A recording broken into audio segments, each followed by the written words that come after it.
Maegan Carberry says that it's dead on arrival and the Republicans know it. She's joined along with other Fox Biz All-Stars, Jonathan Hoenig and Scott Martin, who, well, we want to know why, Maegan. Why is this dead on arrival? Well, regardless of whether or not it's a prudent policy, it's not going to appear that after Boehner walked out last weekend on the talks that this is a cooperative initiative among Democrats and Republicans going into an election year. So that's unfortunate. But there's a broader lesson here that Democrats should take away, which is that last year's election cycle clearly indicated that the moderate wing of the party and others are looking for some solutions here on efficiency type things and don't want to see taxes raised. So it would be a huge mistake to just hike taxes without explaining how the government is going to spend less. Yeah, Jonathan, I think that is the message, not of the party, but of the electorate. The people actually pulled the lever. They said stop spending. I think that was pretty clear.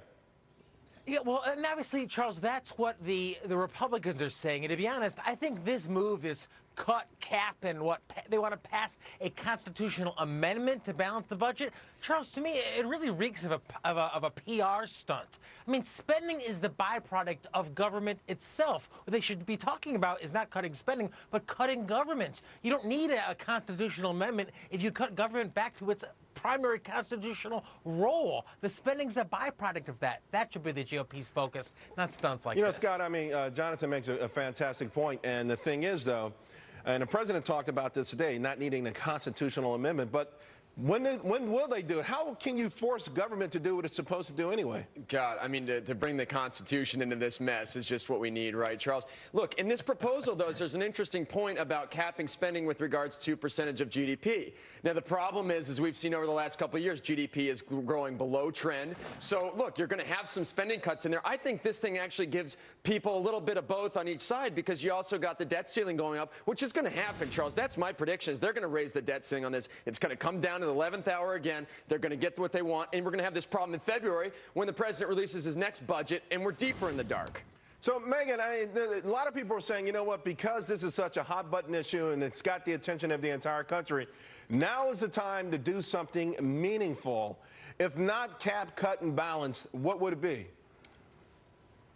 If not that, I think it would be to take a look at comprehensive tax reform and also in a way and look at the things we're spending money on. I mean, I think you're going to get something different in response on both sides of the aisle. Democrats are going to want to end the war and stop spending billions on that every day. Maybe then we can balance the budget.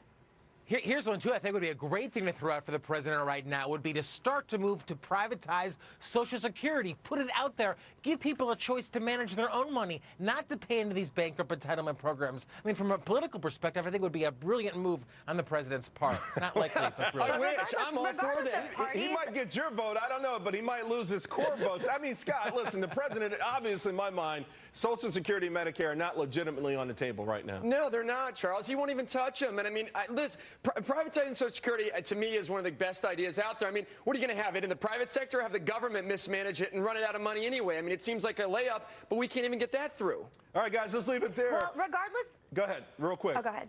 Regardless of parties, it's just people keep punting on this issue. And I think both sides of the aisle are furious and would like to see someone actually solve the problem. Maegan, you said something everyone can agree with. Now we've got a Fox Ape alert. That's right. Think alpha males are reaping all Wall Street rewards? Think again.